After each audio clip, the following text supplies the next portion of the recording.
Greetings everyone, my name is Daniel Partida and today I'm going to be talking to you about the profession of a team manager.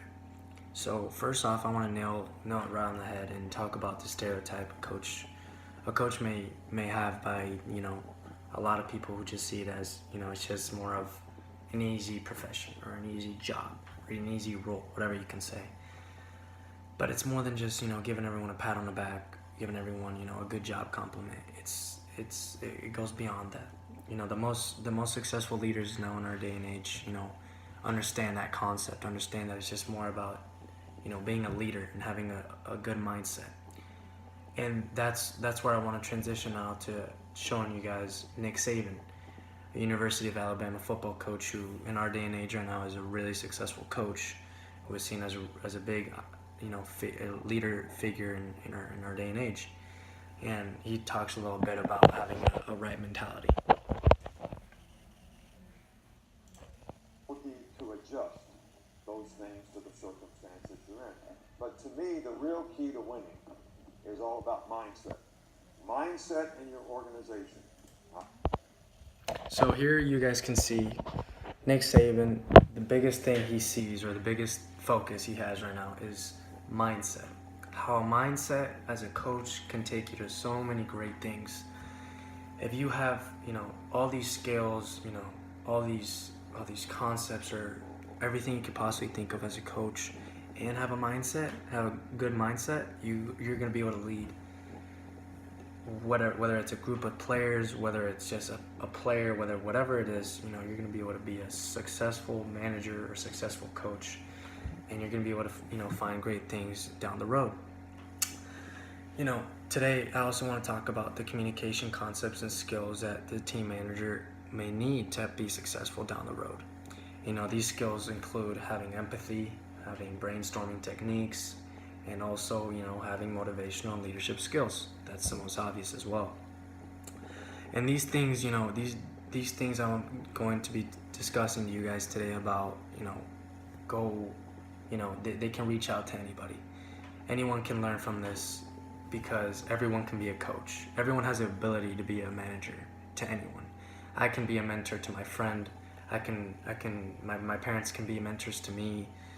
My teacher can be a manager to me, can be a coach figure to me. So many people can take things in from this because everyone has the ability to lead or motivate someone to do something or be successful in some way or some shape or form. And to start off, I want to talk about empathy. So why does a coach need empathy? Why does a team manager need empathy? I would say a team manager needs empathy because you need to be able to understand where your players are coming from and what scenarios they're in and what they're going through if you start seeing they're not progressing or they're not going down a right path. If you want to be able to get them on the right path, you have to have empathy to understand exactly where they're at, exactly what is going on with them and in their lives, really.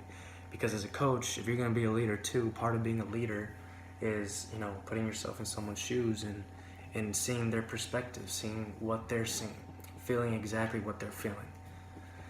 And I think all successful team managers are able to do that. They're able to show empathy. And as a player or as a member of the team, if you see, the leader figure on the team, which is the team manager, if you see he is showing empathy or she is showing empathy to the rest of the team or the rest of the squad or the players or a certain player, that takes a lot of stress off of you because now that he's doing everything in his will to understand where you're at, where you're coming from, where you're struggling, or where you're at down your road right now. Another thing, another big thing too, other than empathy and having a good mindset, like Nick Saban has mentioned already, is brainstorming techniques. The most obvious, or not the most obvious, but a really critical one is fixing and being creative when it comes to figuring out what works for the team and what doesn't. For example, if you're the team manager, you have to figure out, you have to brainstorm new ways of figuring out where we can find success for the team if we're not going down the right path. What can we do different to figure out how to win? What can we do different to figure out how our players can be better in the classroom? What can we do different for just our team to be better as a unit? And things can reach out to that as far as, figuring out whether, our team is more successful or performs better if we have early morning weightlifting, or if we have practice early in the day, or if we have less hours of practice throughout our day. Maybe we need to focus more on our players being students instead of them being players. All these techniques, they're all brainstorming ideas that you as a team manager need to have. You need to figure out, and you yourself need to be creative and figure out what works, what doesn't. It's almost like a puzzle. Maybe this piece doesn't go here, but maybe we can brainstorm and figure out which other pieces can go here. You have to figure out which works the best. And obviously the other one is motivational and leadership skills.